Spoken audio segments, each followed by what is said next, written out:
Fala Conexos e Conexas, sejam todos muito bem-vindos a mais um episódio do nosso Conexão Viagem. Aqui nesse videocast, a gente sempre conecta dois assuntos, viagem necessariamente e o segundo assunto pode ser gastronomia, pode ser esporte, pode ser arte. Quem determina é o nosso convidado ou a nossa convidada, que eu apresento já já. Antes, vou cumprimentar o meu parceiro de jornada, Rodrigo Possato. Fala aí, Possato. E aí, Sheila, tudo bem? Bom estar aqui de novo com você para mais um episódio do Conexão Viagem. Lembrando que o nosso podcast está nas principais plataformas de distribuição do Brasil e o nosso canal no YouTube, Conexão Viagem. Corre lá, clica no sininho, se inscreve.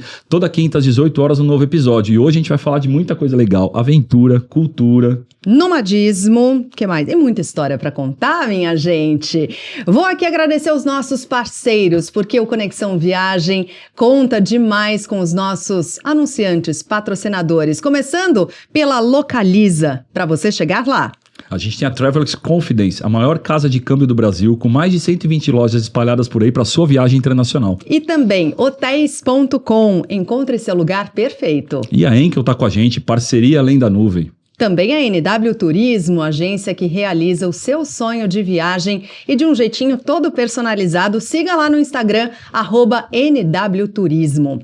Muito bem, nosso convidado de hoje, nômade, influenciador digital e programador de sistemas, tipo nas horas vagas, é o Rafael Souza. Obrigada pela presença aqui com a gente. Eu que agradeço aí, quero compartilhar um pouquinho aí das minhas aventuras, das minhas experiências, que para uns pode ser loucuras, outros pode até achar meio desejável, né, fazer esse tipo de viagem meio cultural. Então é isso que a gente gosta. Eu quero compartilhar aí com vocês algumas das coisas, tá? Porque foram muitas, não dá nem para falar no podcast. Tem cada história, mas assim, é um pouco de loucura também, tá, gente? Mas enfim, vamos lá, você tá há 3 anos rodando na estrada, como é que tá essa jornada, como é que começou, o que te motivou a entrar nessa? Sim.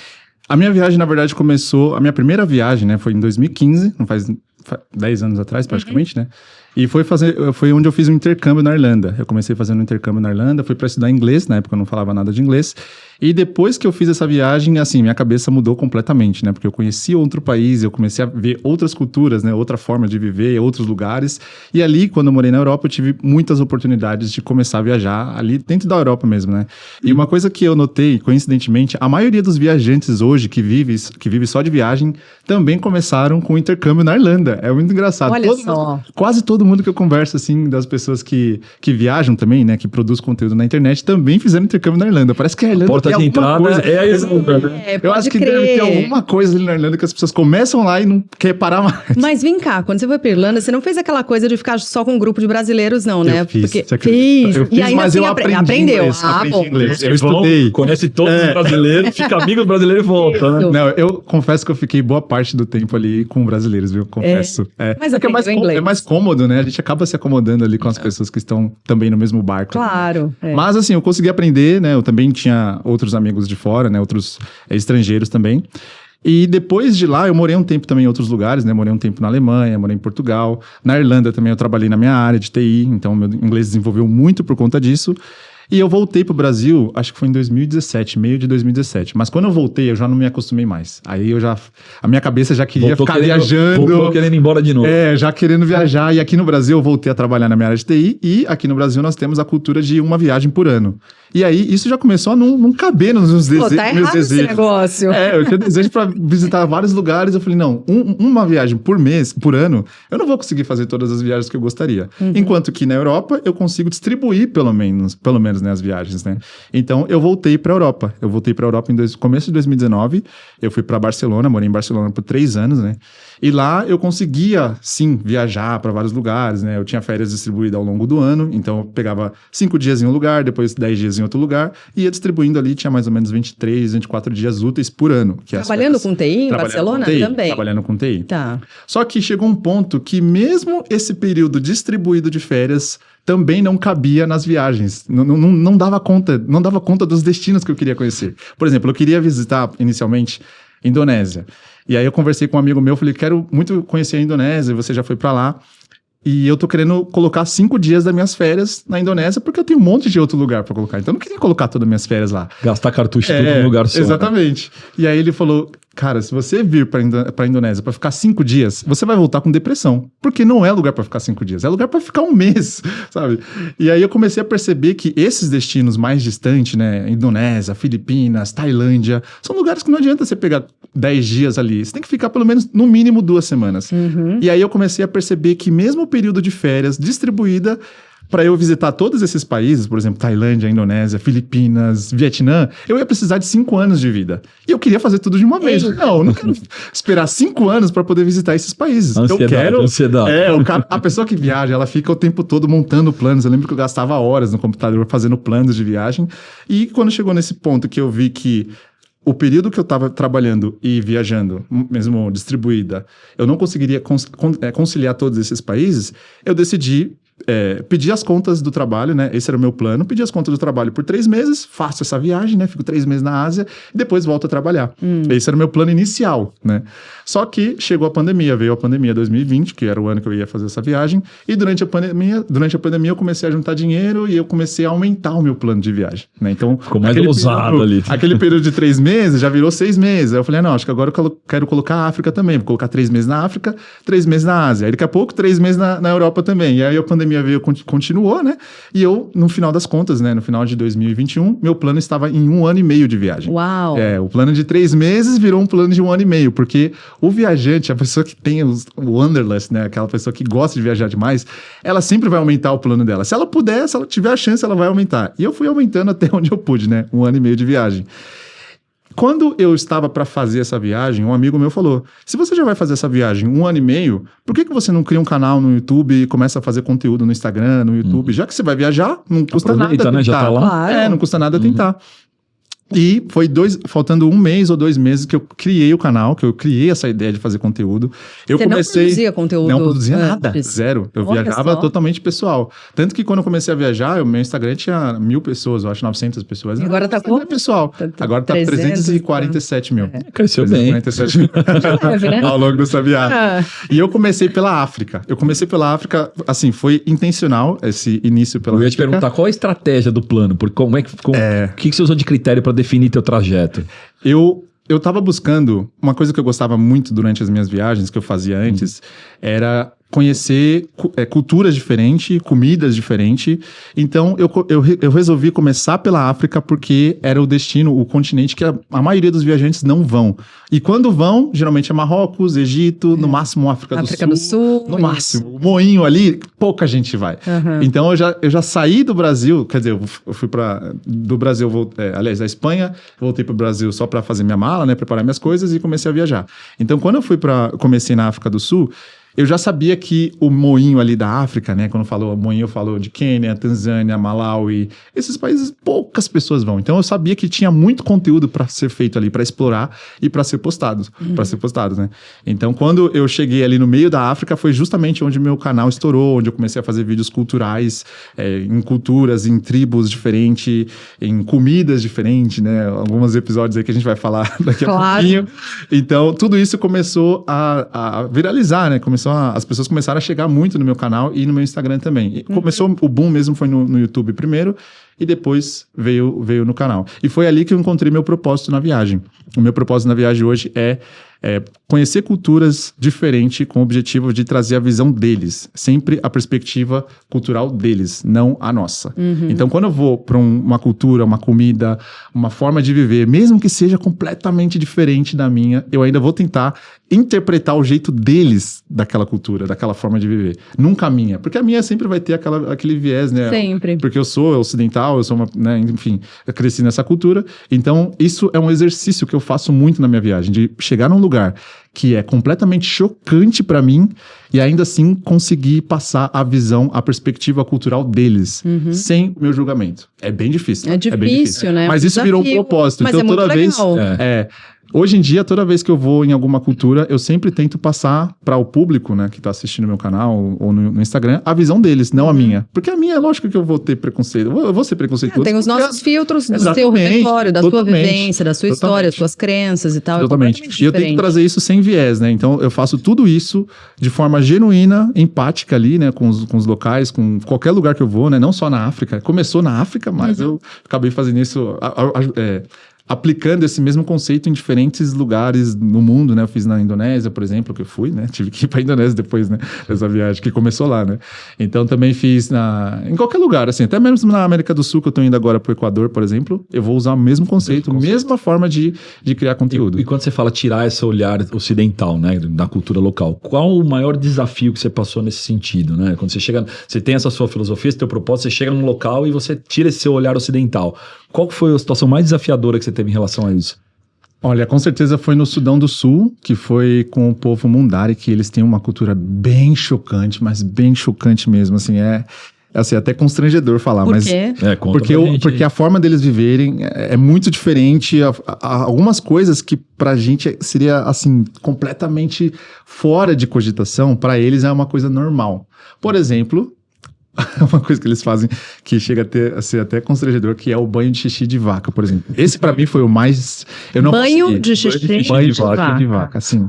Coisa comum, né? Coisa normal, Quem né? nunca tomou um banho Só que não é um banho de vaca? xixi de vaca que eles pegam um pote, colocam lá, coletam o xixi e depois tomam um banho. Não, é direto da vaca mesmo, assim, lá embaixo. É bem chocante. É muito eu achei que eles forte. preparavam um banho pra você ali. Não, é direto ali e vão direto debaixo da vaca pra tomar um banho. E pra mim foi muito chocante. E eu fui entender, né? Aí, novamente, quando eu visito uma cultura totalmente diferente, assim, eu tento entender por quê. Por que eles fazem isso? O que eles acreditam? Qual que é a ideia deles fazerem isso, né? Eu tento até trazer quem conseguiu trazer essa cultura pra eles, né? Mas é uma coisa milenar, né? Eles nem têm resposta pra isso. Nem sabem, né? Não sabem. Mas eu descobri que pra eles o xixi da vaca é um antisséptico natural. Eles usam isso pra limpar as bactérias do corpo e da cabeça. Ou seja, com frequência eles fazem isso, assim? Sempre que tem uma vaca ali fazendo xixi, eles vão lá e se jogam. E você se jogou ou não? Eu não consegui. Não. Eu tentei. Eu tentei. Foi naquela, eu vou tentar pelo menos. Aí tinha lá uma vaca fazendo xixi. E aí, é agora. Só que eu hesitava muito, não tinha como, porque é uma coisa muito chocante pra mim. Então, eu tentava ali, aí quando eu tava... não, deixa a próxima eu vou. Aí apareceu outra vaca lá fazendo xixi. Aí agora, vai lá. Eu tava com guia, né, nessa época. E aí eu tentava ali, quando a vaca já tava no meio, eu já não conseguia mais. Assim, foi uma coisa muito chocante pra mim. E eu acho que esse foi o maior desafio, mas mesmo embora eu não tenha conseguido fazer isso, os locais, eles admiram muito a minha tentativa, eles admiraram muito a minha tentativa, porque isso foi... quando eu viajo, assim, visitando povos nativos, eu tento sempre emergir em alguma coisa deles. Se eu não consigo fazer alguma experiência, eu pelo menos tento falar a língua deles. Eu fiquei 4 dias nessa etnia e eu já estava falando um pouco da língua deles. Olha Já estava falando. Eu estava falando assim, por exemplo... perguntas básicas, né? Qual é o seu nome, como você tá, quantos anos você tem. Então eu já tava fazendo... Fala alguma coisa, lembra ainda? Não vou lembrar. Não? Faz tempo, isso foi em 2022. Não pratica, né? Aí quando você tá inserido ali, né? Eu fiquei 4 dias lá no meio deles, então era muito mais fácil. É diferente. Mas o que aconteceu? Depois de 3 meses que eu saí de lá, o meu guia entrou em contato pelo WhatsApp e falou: Rafa, você deveria voltar aqui, porque esse povo nativo só pergunta de você toda vez que eu vou lá. Olha que legal. Demais. Isso é muito satisfatório. Assim, não tenho palavras assim para explicar essa conexão que eles tiveram comigo e que eu tive com eles também. Então, mesmo depois de eu ter saído, o guia leva outras pessoas, mas eles me perguntam sobre mim. Falam, Cadê o Rafa? Cadê o Rafa? E, gente, é tão legal, né? Esse mergulho do Rafael em culturas tão diferentes, tão diversas, revela um exercício constante que eu acho que é de escuta, de empatia, de ressignificação. Eu acho que tem muito disso, né? Dessa coisa da escuta, da empatia. E, curiosamente, esse processo também está no centro das maiores transformações tecnológicas. Rever o que já existe, adaptar ao novo e evoluir com consciência. A Enkel atua com empresas que estão nessa mesma jornada, modernizando as suas operações, migrando para a cloud e explorando o poder de dados da IA. Aliás, IA para construir algo novo, sempre com propósito. Quer dar esse próximo passo também com solidez? Então acesse já enkel.cloud, fale com quem entende de transformação e de ressignificação. Olha aí. Pronto. Ressignificação. Ai, gente, eu não consegui. Rafa, mas eu tô adorando essa história. Agora, sabe o que eu queria saber de você? Você citou o Quênia, né, aí de passagem, que são desses destinos que às vezes as pessoas não buscam muito, mas o Quênia, ele acabou virando um destino de luxo. E Exatamente. você fez essa viagem, porque, né, tem Sim. pacotes caríssimos Caríssimos, para você muito fazer uma viagem para o muito Quênia. caro. Você fez essa viagem ou você fez outra viagem, aquela em que você consegue efetivamente mergulhar na cultura local? Eu sempre viajo no modo, quer dizer, pelo menos até então, né, quando eu tava viajando pela África, eu viajava sempre no modo low budget, né? Então, Tá. eu era um modo mais econômico e eu cruzei todo o continente africano, da África do Sul até o Egito, passando pelas fronteiras. Alguns países ali eu peguei voo, porque tinha a fronteira, por exemplo, Uganda com o Sudão do Sul estava perigoso, tem várias questões ali na fronteira, então tem fronteiras que realmente são perigosas. Mas na maioria dos países eu fui de ônibus lá, pegando junto com os locais lá, com galinha no ônibus. Com nativo, né? Só os nativos ali. igualzinho eles. Eu tava viajando igualzinho eles, com cabra em cima do ônibus. Eu tava viajando desse jeito, no modo bem low budget mesmo, né? Então, eu não fiz esse turismo de luxo, mas eu vi, sim. Eu presenciei, não só em Quênia, mas eu acho que quase todos os países da África hoje, eles podem ser, sim, destinos de luxo. E, aliás, o continente africano como um todo, do ponto de vista turístico, é um dos mais caros do mundo.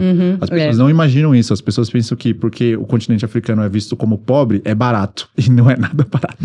A verdade é que não é barato. É barato se for pra almoçar num lugar local, se for pra viver igual um local, aí pode ser barato. Agora, vai fazer um safari, vai fazer qualquer coisa turística ali. É caro. Né? Caro Imagina, com demais. aqueles resortões bem no meio da savana, no meio, muito não caro, é? é muito caro. Então, eu realmente vi esse turismo de luxo, mas a minha viagem, na verdade, ela é sempre focada em conexão com pessoas, né? Então, eu não era uma pessoa que, claro, por exemplo, exceções à parte, né? Por exemplo, no caso da Tanzânia, que tem a ilha de Zanzibar, que é uma ilha paradisíaca, Outra viagem cara essa aí. Exatamente, essa viagem digna de lua de mel, assim, é o tipo de viagem que pode fazer em casal tranquilamente, é um lugar maravilhoso, realmente é, então eu fiz esse tipo de turismo também, mas o meu foco era sempre pessoas, conhecer nativos, e não só necessariamente nativos, mas também as pessoas do país, eu queria conversar com eles, passar uma tarde, às vezes eu era convidado para jantar na casa da pessoa, da família, e aí eu conhecia a família, conhecia o modo de viver, e assim eu fui viajando ao longo de praticamente um ano.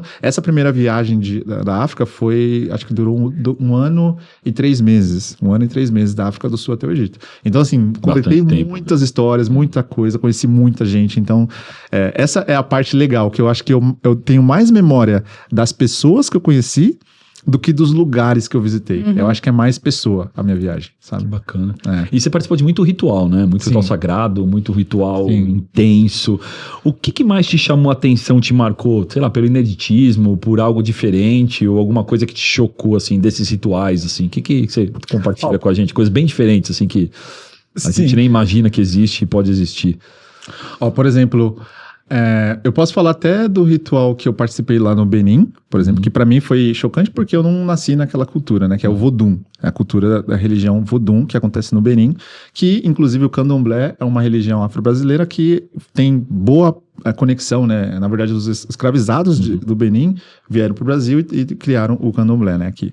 E quando eu passei por lá, eu cresci no berço cristão, né? Minha mãe é cristã, então pra mim foi muito difícil, né? Me imergir naquela cultura. Mas quando eu chego num lugar, eu tento sempre abrir a mente, esquecer as minhas crenças, esquecer tudo e como se eu estivesse limpando tudo que Começando do zero. Começando do zero. E eu passei por todo o ritual lá de Voodoo, presenciei várias cerimônias. Como é que é o ritual? Então, tem várias cerimônias, né? Primeiro que a primeira que eu fiz, né, foi a de purificação, né, que é basicamente uma oração, onde eles têm ali um sacrifício, né, de uma galinha, eles colocam sangue na cabeça, cantam uma música lá com um sino. Eu não vou explicar tecnicamente, né, porque é mais difícil, né, e eu também não sou da religião. Claro. Então, pra mim, todo esse ambiente foi chocante, não vou negar. Mesmo embora eu tenha ido, sim, com a mente aberta, é um lugar que eu tô me colocando completamente fora da minha zona de conforto, né, então, existe, assim, você tem que ter como eu posso dizer?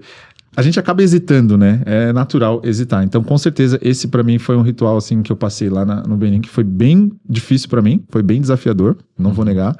Mas no final, assim, eu participei dessa cerimônia, né? Que tem a purificação, e participei de várias cerimônias onde eles colocam... É difícil, é complexo de explicar. É que tem várias cerimônias, né? É meio difícil de explicar. Mas, basicamente, as cerimônias são como cultos. Como o culto de uma igreja, por exemplo, só que para eles o culto é um pouquinho diferente.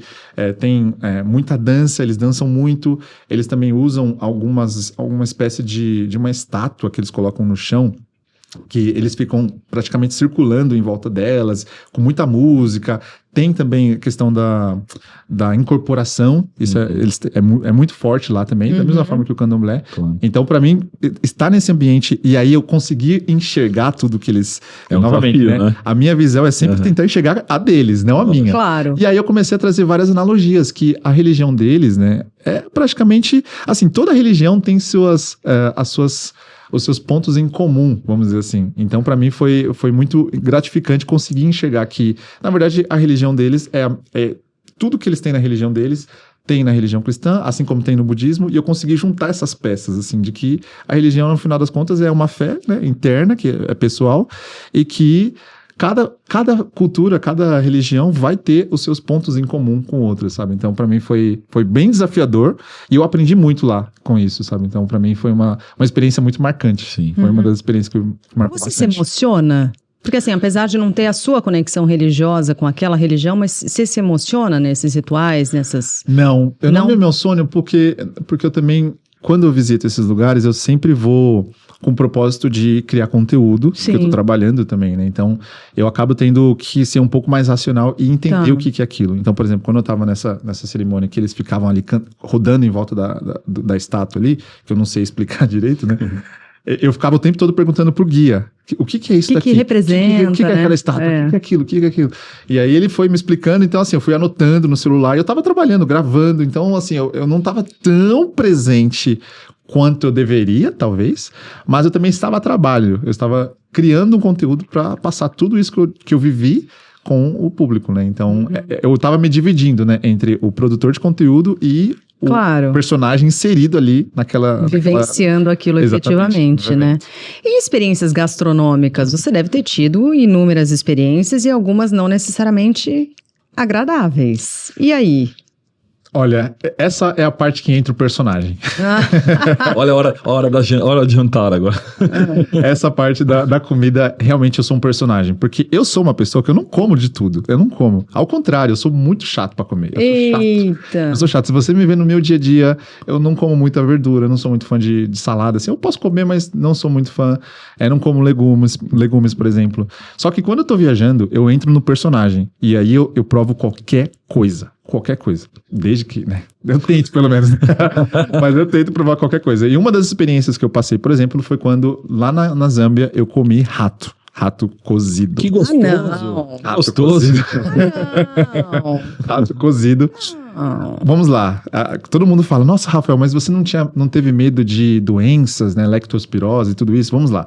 O rato que eles consomem lá, não só na Zâmbia, como também em Moçambique, Malawi também, é o rato do mato. Ou seja, não Ufa, tem... agora sim, ai que delícia. Ufa. É um rato limpinho, rato criado em Rato? casa, na cidade. Tá tranquilo. Ah, Continua sendo um rato, né? Não deixa Sim. de ser um rato. E o que acontece? O rato, há muitos anos atrás, ele virou uma praga nesses lugares, porque os ratos comiam a vegetação dos Olha fazendeiros. aí que rato saudável. Então era um rato saudável, um rato que comia salada. Rato fitness, vegano. Vegano. Então o rato comia toda a vegetação dos fazendeiros e isso começou a ser uma praga. E eles começaram a caçar O os que nós ratos. vamos fazer? Comer o rato? É isso. Foi isso mesmo. Eles Tá começaram certo. a caçar os ratos. E aí tem uma questão que a maioria dessas pessoas, desses países que eu falei, eles são agricultores de subsistência, né? São agricultores Sim. e depende daquilo para sobreviver. Então, se o rato comia a vegetação deles, eles comiam o rato. É quase isso. É quase isso. mas peraí, mas pera lá. É cozido. É cozido. Pimentinha, sal. Nada. Nada? O rato vai na panela, eles esquentam a água ali, cozinham o rato. Nem um salzinho, nada? Sal um pouco. Ah, que pouco bom. de sal. Olha aí, já dá tem pra sal, já dá pra comer. Água, Aliás, sal. Fazendo um parênteses aqui, Não, lembra? mas peraí. E a apresentação disso? Filezinho? Não, ele vem no prato, Com o rabinho. com rabo, não. a cabeça. A orelha. Vem desse jeito. Vem desse jeito. E aí, como Sério? come? Não se come a cabeça, nem o rabo e nem a pata. Aí, ó. Só faltava comer. Dá pra comer agora já, né? Você não tem camarão, corta a cabeça e o pescoço. e ó. Exatamente, E é vai. camarão. É camarão. E Ele vem aí, inteirinho no prato. ele vem inteiro no prato, ele vem mole, né? Que foi cozido, não foi nem... Se tivesse pelo menos colocado ali na brasa, né? Dá uma Pelo menos ia ficar... pitatinha, né? Aí ia ficar bom, hein? Nossa, aí dá pra comer de boa. Aí dá, né, Dá Rodrigo? pra repetir, cara. E aí a forma de comer, como é? Eles abrem o rato no meio, assim, né? Eu não sei se eu quero continuar sabendo. Peraí, continua, me interessou, tá? Você corta o seu próprio rato no meio? Você abre o rato no meio e você tira o pelo da carne, né? Então é como se você tivesse ali... Pra não fazer cosquinha na boca. Pra não grudar na barba, no bigode, né? Então, na barba. então você abre o rato assim, né? Na lateral e come só a carne. Dá uma descascadinha nele. Dá uma descascada, exatamente assim. Tipo casquinha de siri. Aí, ó, as analogias que ele tá fazendo é perfeito. E o gosto? Carne doce. Tem gosto de carne doce. É uma carne, eu não sei explicar realmente essa carne, mas é uma carne docinha. É bom. Pode comer. Obrigada, essa eu passo. Obrigada, passei numa boa. É uma carne boa, viu? Não vou negar. Aí agora você falando do sal, eu lembrei agora de uma história que quando eu tava na Tanzânia, eu tava com os caçadores, né? Pessoas que vivem da caça. Eles caçam pra sobreviver. Não é uma caça de esporte, não. Eles vivem da caça igual a 10 mil anos atrás. E estar nesse ambiente com eles foi uma experiência como se eu estivesse voltando a 10 mil anos atrás. Porque tudo é muito diferente. É um ambiente completamente chocante, assim. A forma como eles comunicam com muito gesto, que relembra justamente os nossos antepassados, quando a língua não era desenvolvida, né? Eles comunicavam através de gestos. E você consegue ver isso, parece que você está na época das cavernas. É impressionante essa experiência. E eles são caçadores, e um dia eles caçaram um macaco, né? Que macaco, nossa, é bem forte mesmo ver isso, né? E eu tava lá com eles, e eles estavam caçando porque eles vivem assim, né? Não sou eu que vou dizer o que eles têm que caçar. Quando eles saem pra caçar, não importa, eles não têm um objetivo, que aparecer ali... O que aparecer. Claro que animais grandes, leão, girafa, esses animais de safari, né? Animais instagramáveis, né? Eles foram retirados pelo governo para colocar nos parques de safari. E os Hadzas, né? Que é esse grupo nativo, eles não são permitidos a caçarem nos parques de safari, somente numa área lá deles. E eles respeitam? Sim, respeitam. E aí eles caçaram um macaco, né? E aí eu mostrei lá, obviamente não mostrei em detalhes, né? Não mostrei em detalhes o processo. É bem triste mesmo, confesso que foi assim, foi uma experiência bem forte pra mim, tá? É o de bater o martelinho na cabeça? Isso é? Ou não? Nunca vi Indiana Jones, tá aparecendo Indiana Jones. E aí, aí olha só a continuação. Eu mostrei, aliás, eu cortei algumas partes do vídeo, né? Não coloquei toda a cena. E aí, quando eu postei esse vídeo no Instagram, deles comendo já a carne do macaco, e aí eu também, obviamente, provei, né? Lógico que eu tava lá, eu ia provar. E o comentário que eu mais recebi nesse story foi: mas não tem sal, não? Tipo, eles estavam comendo carne de macaco e a preocupação das pessoas era o tempero. Falei, gente, podia estar comendo carne humana, o que vocês iam falar a mesma coisa? Sal, né? Tipo, mas e o sal? Não tem sal. Falei, gente, eles estão comendo carne de macaco, vocês estão preocupados com sal. Olha. Chega mais, Luísa Mel tá aqui, a nossa convidada de hoje, para participar e dar a sua palavra sobre isso. Ai, gente, não posso com um macaco, porque eu tenho dó. E eles são assim, eles não têm dó nenhuma. Mas é isso, é ritual. Tem essa coisa da circunstância que você tava falando, de entender o contexto. O contexto cultural, o contexto religioso, o contexto do povo. Sim, então, totalmente. Né? Totalmente. Se tirar, efetivamente, a gente fica sem compreender mesmo, né? E a parte de crocodilo, jacaré também, como é que foi isso aí? Você participou também da caça ou não? Sim. Foi onde? Isso foi no sul da Etiópia, foi ali perto do lago Turkana. E tem um povo nativo chamado Dassanet, que eles vivem a cerca de um rio bem grande, o rio Turkana. E, na verdade é um lago, né? Um lago Turkana. E eles consomem tudo que vem do lago, inclusive crocodilos. Crocodilo, eles também consomem. E aí você fala, como que eles consomem? Como que eles caçam crocodilo? Pois né? Porque é mais fácil o crocodilo caçar eles, né? Bom, eu acompanhei alguns dias de caça de crocodilo. E eu fui praticamente, né? Eu fui para gravar o conteúdo, mas eu não consegui gravar tão bem porque tinha um pouquinho de risco. E eu vou explicar, vamos lá. A caça começa geralmente meia-noite. Por que meia-noite? Porque nessa hora os crocodilos já estão alimentados. Então, assim, tem toda Você uma não vai ser o alimento dele, né? Entendeu? Então eles mitigam o risco, né? Por exemplo, de cheia. dia eles jamais caçariam crocodilo, jamais. Eles tentam só no final do dia. E eles vão à noite no meio do lago, eles vão com uma lanterna e com uma lança no barco, né? Então vai um na frente, outro atrás, e eu tava ali no meio deles, né? Então era aquele barquinho que parece um tronco de árvore que eles cavam ali no meio. É um negócio bem local, assim. É um barco que vira a qualquer momento. Roots total, né?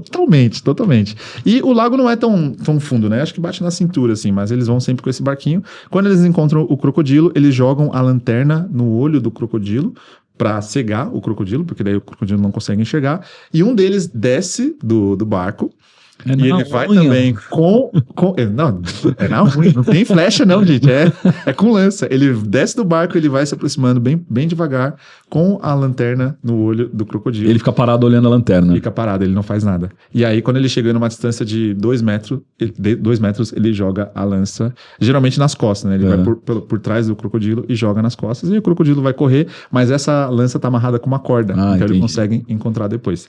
Essa é uma forma que eles fazem, assim, a forma mais ancestral de se caçar crocodilo. A gente tá falando de uma coisa que não existiu agora, não surgiu agora, milenar. Vai pra filha ali, vem gerações e gerações, né? Muito tempo. E aí, eu, como produtor de conteúdo, não consegui gravar tão bem isso porque eu não desci na água. O guia tava comigo, ele falou: você quer descer e acompanhar ele atrás dele? Obrigado, eu tô bem aqui. Vai que tem um irmão naquele jacaré que tá de olho ali, né? Exatamente. Imagina um lago de noite, tudo escuro, num lago que eu não conheço, batendo na cintura. Eu acho que ia vir um peixe beta na minha perna, morder, eu falei: o crocodilo aqui, o crocodilo. Certeza. Você teve em regiões, portanto, muito pouco exploradas pelo turista normal, digamos assim, o turista habitual, né? Em algum momento a segurança foi uma questão importante para você? Você enfrentou problemas relativos à segurança? Olha, eu sempre... Não me refiro ao crocodilo necessariamente, que seria uma questão de segurança, não é mesmo? Totalmente. Mas nas minhas viagens eu também visito lugares que são considerados perigosos pela mídia, né? Não só pela mídia, mas o mundo de viagem assim também são considerados perigosos. E eu visito ainda assim porque eu sempre tento mostrar aquilo que ninguém mostra daquele lugar. Inclusive o nome do meu canal chama Isso o Mundo Não Mostra, porque eu gosto de mostrar a outra parte, o outro lado que ninguém conta sobre aquele destino. Então, por exemplo, eu fui para Somália, que é um lugar extremamente perigoso, e eu fui no sul da Somália, não fui nem no norte, porque o norte da Somália é um pouco mais tranquilo, mas o sul é muito perigoso, tem terrorismo, por exemplo, carros explodem constantemente na capital, Mogadishu, e a maioria dos visitantes que vão lá, eles vão com escolta armada, vão com, sei lá, aquela escolta de um carro na frente do exército. Foi seu caso também? Não, eu fui sem escolta. O que te levou? Doido? Eu fui sem escolta. O que te levou a ir pra lá antes de você continuar a história? Por que você resolveu ir pra lá? Olha, o que te chamou a atenção? Quem te falou? Então, eu queria visitar lá, já fazia um tempo, né, que eu queria passar por lá. Só que esses países são países de lua. Uma hora tá bom pra visitar, outra hora não tá bom. E um amigo meu indiano que eu conheci ao longo da viagem tinha acabado de visitar. Então, quando ele foi pra lá e voltou vivo, eu falei, opa, dá pra ir. Foi literalmente assim, tá? Eu depois, acho que 2 semanas depois, eu comprei um voo pra lá, porque não dá pra ir pela fronteira, né? Extremamente perigoso. Mas ainda assim, na cidade de Mogadishu, a gente tem várias estratégias pra mitigar o risco, né? Então, por exemplo, eu não fico... Primeiramente, eu vou falar dos riscos, né? Quais são os riscos? Principalmente em Mogadishu. Explosão de carro, que pode acontecer em qualquer lugar, em qualquer momento. A gente sabe que vai acontecer, só não sabe onde. E quando. Tipo isso. E quando. E também a questão do sequestro, né? Que tem, sim, sequestro por conta do terrorismo, que tá um pouco presente lá. Então, algumas coisas que eu uso para mitigar. Eu não fico 2 noites no mesmo hotel, por exemplo, para não ficar marcado naquele hotel. Eu não durmo na mesma cidade que eu passei o dia. Então, se eu passei o dia visitando ali o mercado, uma feirinha, eu não durmo naquele mesmo lugar. Eu vou para outro lugar.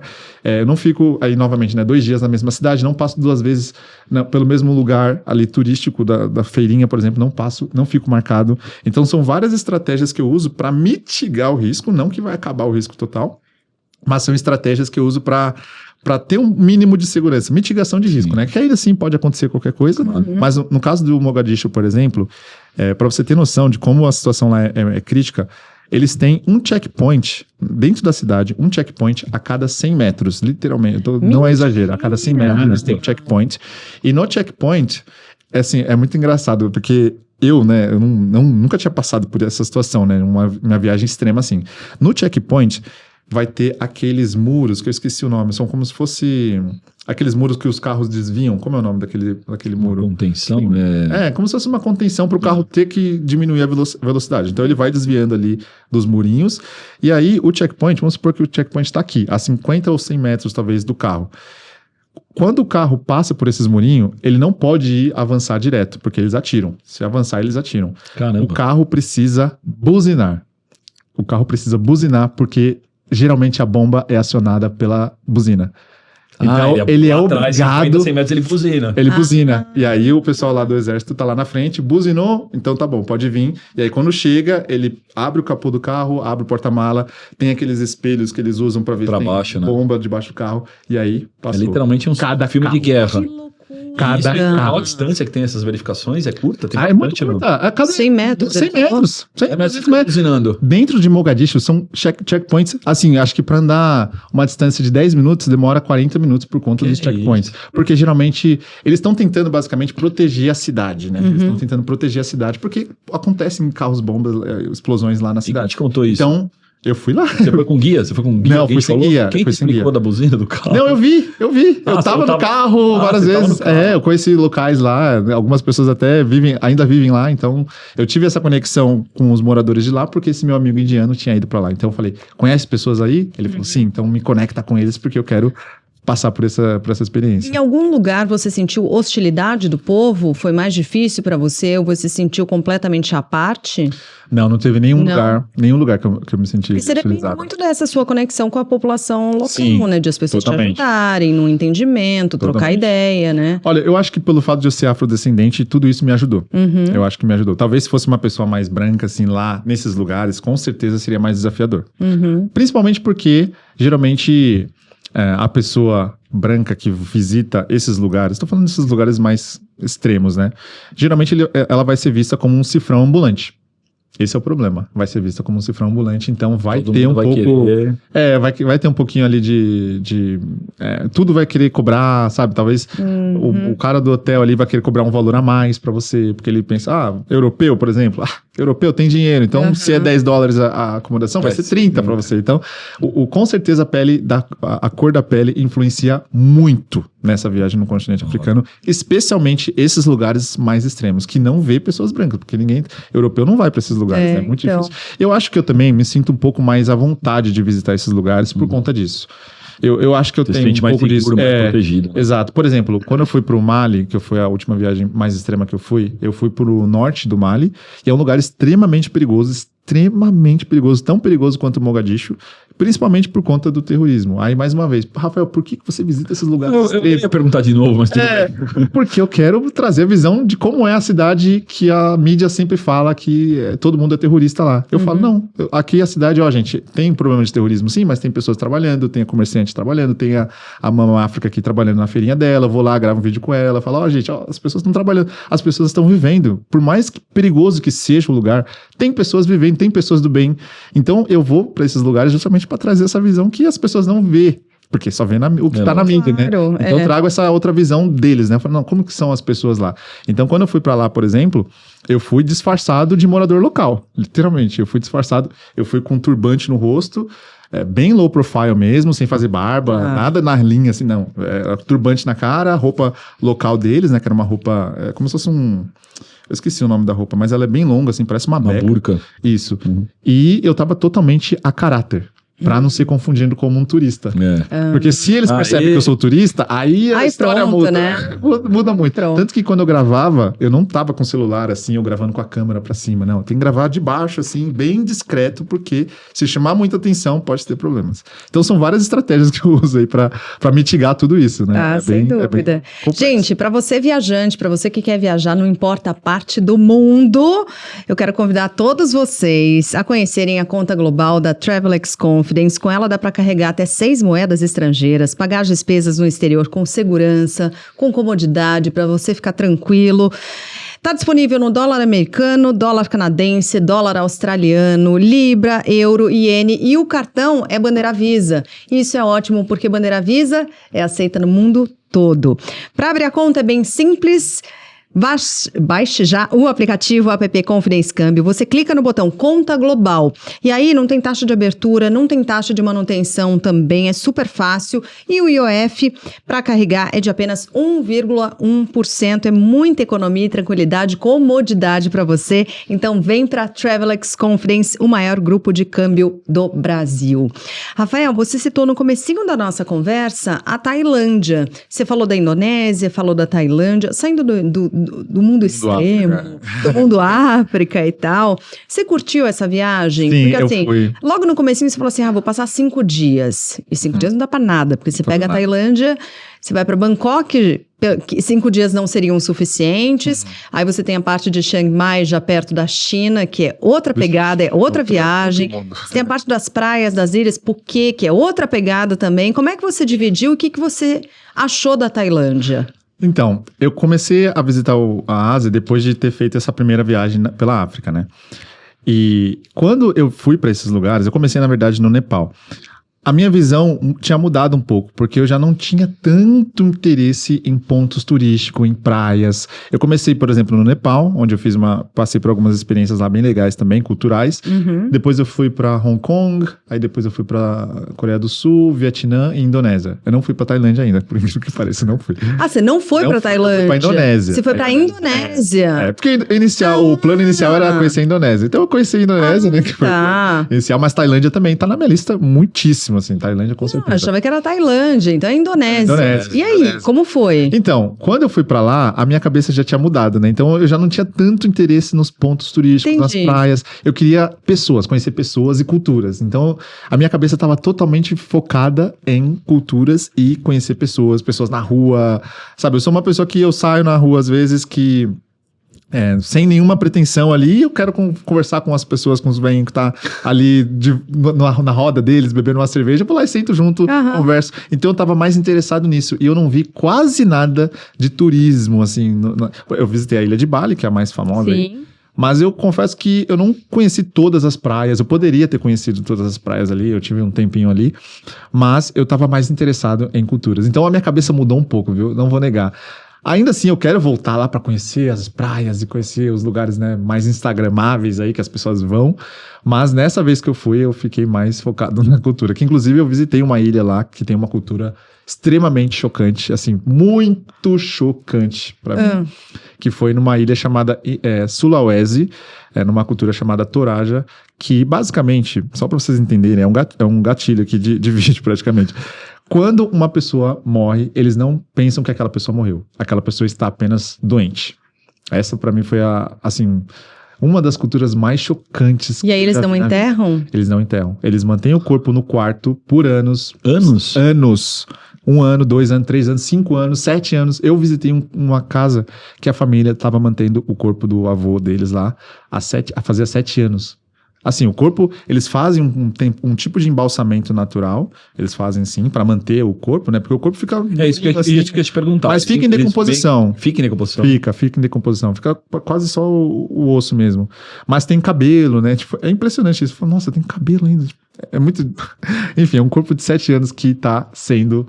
todo dia tratado, todo dia eles vão no quarto, eles cantam música pra pessoa, uma música que, por exemplo, a pessoa costumava ouvir quando era viva, eles conversam com aquela pessoa, eles colocam comida ali no caixão da pessoa, porque ela fica num caixão, no quarto. Eles colocam comidinha assim pra pessoa, como se estivesse alimentando uma pessoa que já faleceu há 7 anos. É muito até forte. Até quando fica? Então, eles mantêm o corpo no quarto até acontecer o funeral, né? O funeral deles, que é exatamente no dia do funeral que aquela pessoa é considerada morta. É só no dia do funeral. Por enquanto, ela só... isso.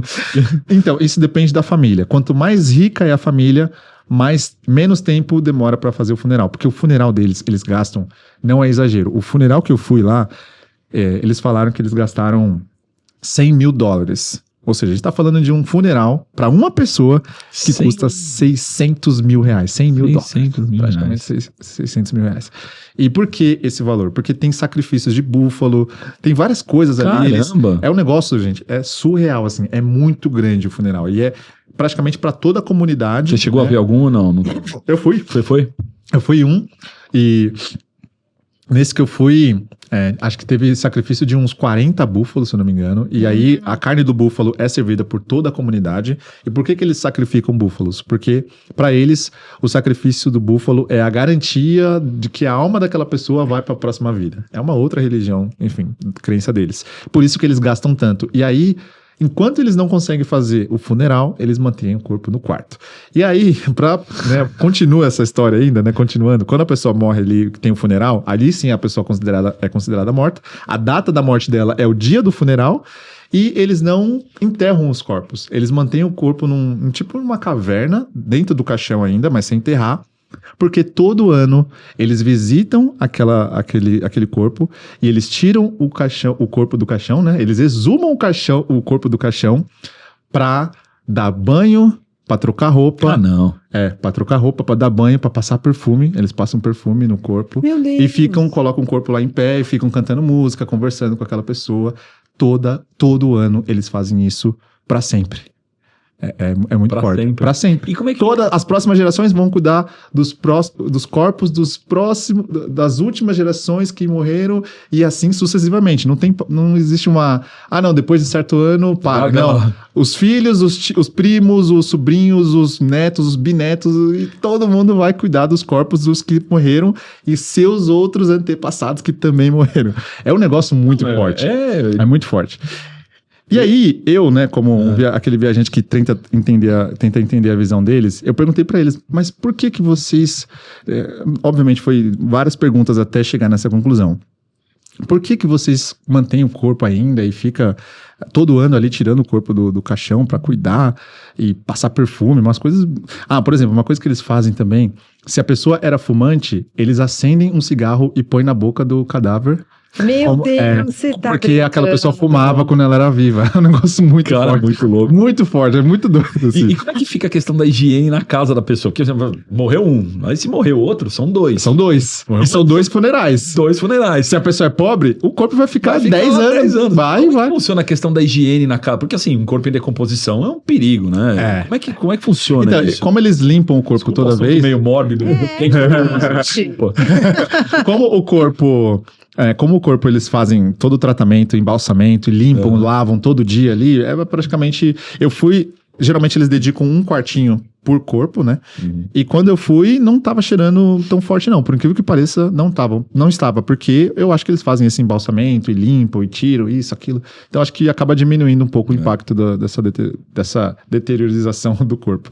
E aí, respondendo a pergunta final, para eles é uma falta de respeito e honra não cuidar dos corpos dos falecidos, dos parentes falecidos. Então, para eles, olha que bizarro. Enquanto a gente tá julgando, a gente, nossa, que coisa bizarra. Para eles, a gente é desrespeitoso com os nossos ancestrais, porque a gente enterra e nem liga. Claro. Vai lá. Eles vai devem lá. ficar chocados com o que a gente faz, né? Esse é o ponto. Aí eu sem entendo, dúvida. caramba, ou seja, não existe cultura certa. Cada um tem uma visão. É lógico. Olha que doideira, né? Pra eles é tipo, não, vocês que são desrespeitosos com os parentes de vocês. Porque a gente cuida dos corpos, vocês não. Ou seja, pra gente é uma conexão mais emocional, pra eles é uma conexão física. Essa é a diferença. Olha só. Bom, planos futuros, você falou Equador. Nossa, vai ter muita coisa lá. Eu quero fazer pelo menos uns 10 episódios. 6 deles vão ser na Floresta Amazônica, porque eu quero conhecer os nativos de lá da Floresta Amazônica, do lado do Equador. Eu ainda quero ir na do Brasil, mas por enquanto eu vou na do Equador. Então vai ter, assim, muito parecido com algumas das experiências que eu tive no continente africano. Vai ter, por exemplo, povos nativos que ainda vivem da caça, povos nativos que ainda vivem, assim, sem roupa ocidental, pelado lá no meio do mato, então vai ser uma coisa muito... Nossa, tô ansioso, nossa, eu vou me imergir total lá também, vou desligar a câmera, falei, não, gente, quer essa câmera, quero viver aqui um tempo com eles, então... E quanto tempo de viagem vai ser? Eu vou ficar 30 dias. 30 dias. Eu vou tomar também, eu vou consagrar, por exemplo, o ayahuasca, isso é uma coisa que as pessoas sempre me falam, você já consagrou a ayahuasca? Você já viaja tanto, visita tantos povos nativos? E ainda não. Vai. Eu sempre sonhei em consagrar exatamente nesse contexto, com os nativos, direto na Amazônia, e só eu de turista. Eu não quero que tenha ninguém. Eu quero que seja uma coisa especial pra mim. Eu falei, aguardei tanto tempo pra isso, então eu quero que seja esse momento só eu e os nativos. Nossa, tô muito ansioso por isso. Então, vai ser demais. Vai ter muita coisa boa lá. E quando a gente tem esse papo, sabe como a gente fica, né, gente? Morrendo de vontade de viajar. Eu fico morrendo de vontade de viajar. Eu tenho também, mas hoje é quinta-feira, olha o despertador tocando e acordando pra realidade, né? Mas você sabe, pra mim, quinta, sexta, sábado, domingo, não importa, qualquer dia é dia de viajar pra mim, viu? E com o nosso cupom exclusivo da Hotels.com, você vai ter um descontaço na sua próxima hospedagem. Aproveita o nosso cupom Conexão Viagem. E aí você acessa lá, Hotels.com, Conexão Viagem é o cupom. E quer coisa melhor? Você pode parcelar em até 12 vezes sem juros. E porque melhor que viajar é viajar pagando menos. E aí você chama a gente. Aí, a gente vai junto. Ai, que maravilha. Pelo Brasil, você fica em São Paulo, você fica onde? Então, quando eu tô no Brasil, eu fico ou São Paulo, ou Rio, ou Salvador. Os 3 lugares que eu mais... Aliás, pra ser sincero, eu conheci muito pouco do Brasil ainda, viu? Eu conheci muito pouco. Tem muito lugar ainda pra conhecer. E eu vou jogando pra frente, né? Por que eu vou jogando pra frente? Porque agora eu tô...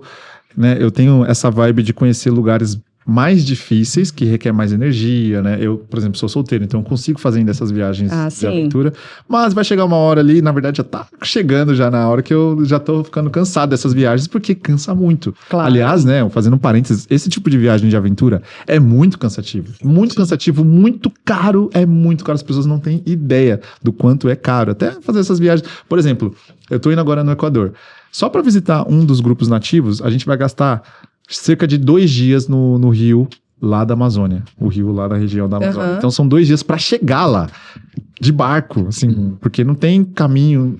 Assim, a logística para chegar nesses lugares é extremamente complexa. As pessoas não têm noção. As pessoas, lógico, eu começo a gravar quando eu já tô lá. Então as pessoas falam, nossa, é só pegar um voo, chegou. Né? Chegou rápido. Então tem toda a questão logística. E isso é o que encarece a viagem. Claro. Então eu quero muito conhecer ainda o Brasil. Tem muito lugar aqui no norte do Brasil, mais no nordeste ali, né? O máximo de norte que eu fui no Brasil foi Bahia, né? Então tem muito lugar ainda para conhecer. É uma vergonha.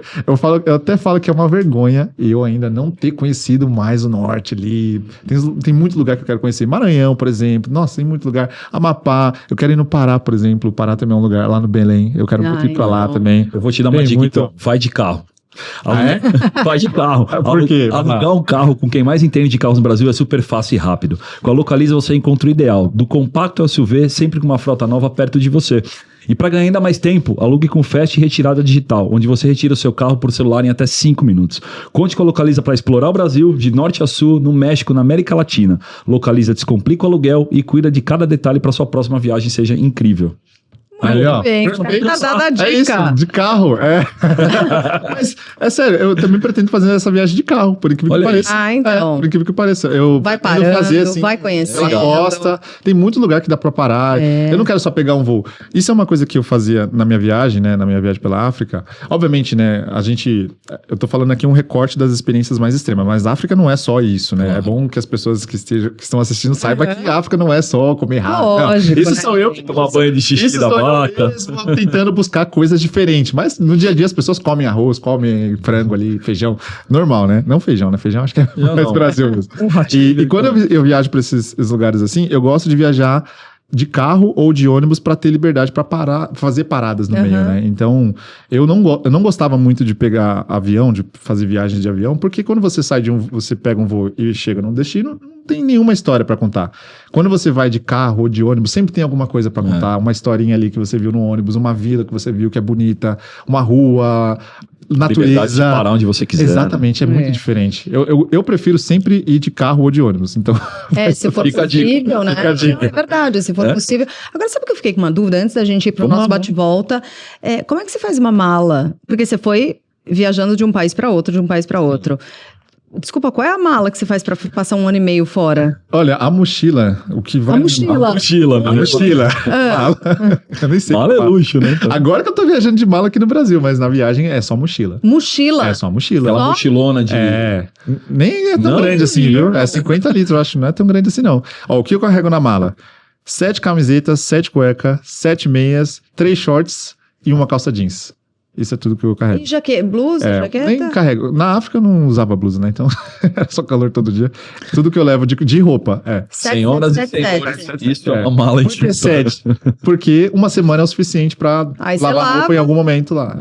Aí, às vezes, eu mesmo lavo lá numa torneira ali, eu mesmo lavo, compro sabão, eu mesmo lavo e eu tenho roupa pra ficar uma semana sem precisar se preocupar.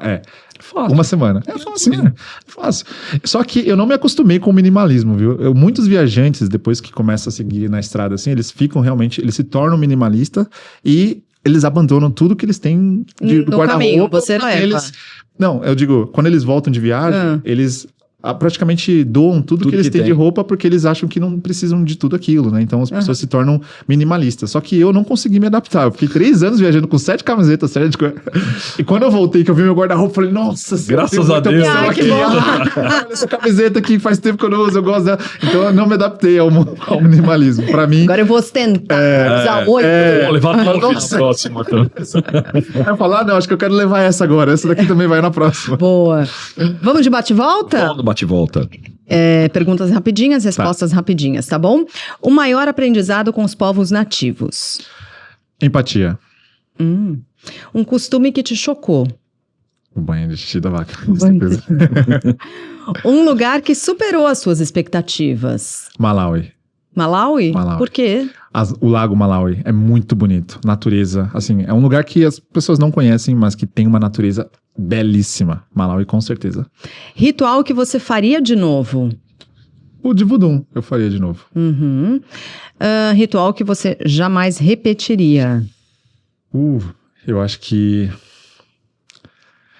Bom, o que eu não fiz, né, que é o do xixi, eu acho que esse seria... Você não faria e não faria mesmo, né? Porque ele não eu acho que eu nunca faria. É bem difícil mesmo.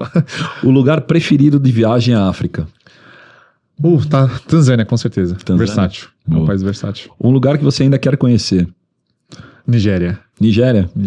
Tá marcado já ou ainda não? Tá nos planos? Mas tá muito nos planos, assim. Eu acho que quando eu tiver uma brecha, eu vou. Vai. Nigéria. Um aprendizado de viagem? Eu acho que a empatia, ela também entra nesse ponto, né? Que foi na viagem que eu aprendi sobre empatia, né? Sobre chegar ao outro lado. Eu diria empatia. Uma amizade que surgiu nesse período? Nossa, eu fiz tanta amizade. Mas eu acho que com certeza da Tanzânia. Foi onde eu fiquei mais tempo. Eu tenho muitos amigos lá. Continua conversando com eles ainda? ainda? Até hoje. Até hoje tenho muita conexão lá. Por que você falou que é tão versátil assim a Tanzânia? Porque muitas possibilidades. Povos nativos, tem safari, tem montanha. A maior montanha da África tá na Tanzânia. E tem Zanzibar, que é uma das praias mais bonitas de todo o continente. Então, é versátil. Um país onde você quer voltar? África do Sul. África do Sul. Com certeza. Emocionou. África do Sul. Pra mim, a Cidade do Cabo, especialmente, é uma das cidades mais bonitas do mundo.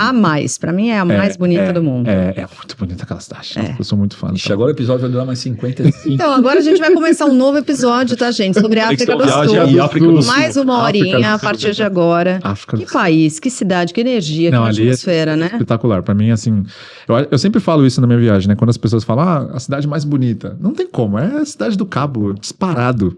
É montanha, é uma cidade versátil também, né? Que muito. Tem montanha, natureza, praia, cidade bonita. Nossa, é muito bonito. Coqueiro, eu gosto de cidade que tem coqueiro, viu? Eu também. É uma curiosidade. Quando tem coqueiro, eu cheguei na cidade, tem aquela calçada com coqueiro, eu já gostei, curti, né? já era, já gosto. Não, e come-se bem, não é caro. Exato. Gente, que cidade. É muito parecido com o Brasil, inclusive, né? Os custos lá, né? Um país pra onde você não voltaria? Voltaria. Acho que Burkina Faso. Por quê? Eu achei um país um pouco pesado ainda por conta da questão política, né? Geopolítica, Então é um país bem pesado, assim. Realmente não voltaria, não. Um costume local que você adotaria pra sua vida? Comer no chão. Acho que eu ia falar comer rato. Juro que eu ia comer um ratinho. Com salada. Uma pimentinha aqui no... o rato, né?